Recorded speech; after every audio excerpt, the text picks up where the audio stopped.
Assalamualaikum warahmatullahi wabarakatuh. Baik, pada pembelajaran hari ini, Ibu akan menjelaskan materi tentang sel volta di kelas 12 MIPA. Materi ini pada bab elektrokimia yang akan dijelaskan lebih kurang 3 kali pertemuan. Tapi untuk hari ini, Ibu hanya akan menjelaskan mengenai sel volta. Kita perhatikan penjelasan berikut. Oke, kita lanjutkan pembahasannya. Pada bab elektrokimia ini, kita akan melihat materi apa sajakah yang akan kita bicarakan di dalam elektrokimia.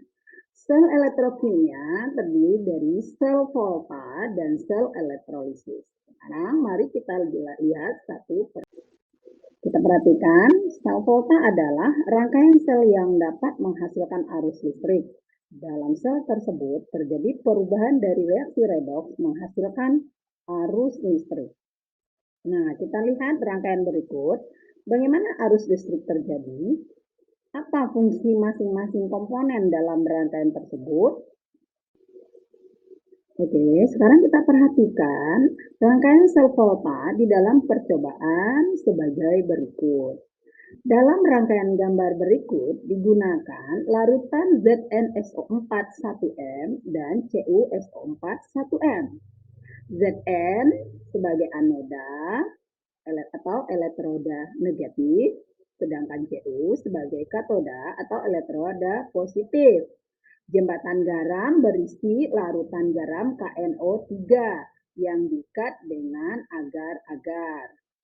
Kemudian kita perhatikan ini Zn pada anoda, Cu pada katoda. Di sini ada ZnSO4 dan CuSO4 menjadi E-selnya sama dengan 1,1 volt. Sekarang kita perhatikan persamaan reaksi redoks pada sel berikut. Pada oksidasi, Zn menjadi Zn plus 2 dengan melepaskan 2 elektron E plus 0,76 volt. Pada reduksi, Cu2 plus dengan menangkap 2 elektron, maka Cu E sama dengan plus 0,34 volt. Jadi reaksi selnya adalah Zn ditambah Cu2 plus menjadi Zn plus 2 ditambah Cu. Kita lihat, maka notasi selnya Zn 2 plus dan Cu2 plus Cu. Zn adalah sebagai anodenya pada oksidasi, sedangkan Cu2 plus pada katode adalah reduksi. Bisa kita perhatikan sel volta dalam kehidupan sehari-hari. Yang pertama, sel kering atau sel Lange. Yang kedua, sel aki. Yang ketiga, sel perak oksida. Yang keempat, sel nikel kadmium atau nikat. Yang kelima, sel bahan bakar. Oke, sekarang kita perhatikan satu persatu. Satu, sel kering. Ya, sering kita kenal dengan istilah batu baterai. Terdiri dari katode yang berasal dari karbon atau grafit dan anodenya adalah logam zinc. Elektroda yang dipakai berupa pasta campuran MnO2, serbuk karbon dan amonium klorida. Oke, kita lihat yang kedua, sel aki. Sel aki disebut juga sebagai sel penyimpan karena dapat berfungsi menyimpan listrik dan pada setiap saat dapat dikeluarkan. Anodenya terbuat dari logam timbal atau Pb dan katodenya terbuat dari logam timbal yang dilapisi PbO2. Perhatikan reaksi penggunaan aki berikut.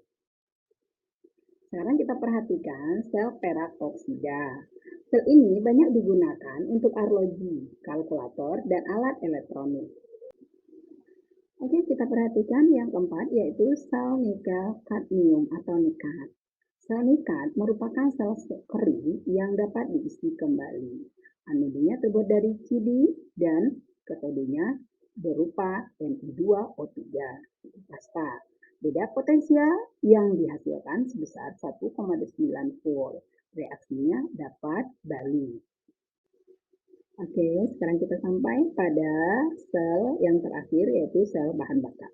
Sel bahan bakar merupakan sel galvanik dengan reaksinya oksigen dan hidrogen. Dialirkan dengan secara kontinu ke dalam elektroda berpori. Sel ini terdiri atas anode dari nikel, katode dari nikel oksida, dan elektrolit KOH.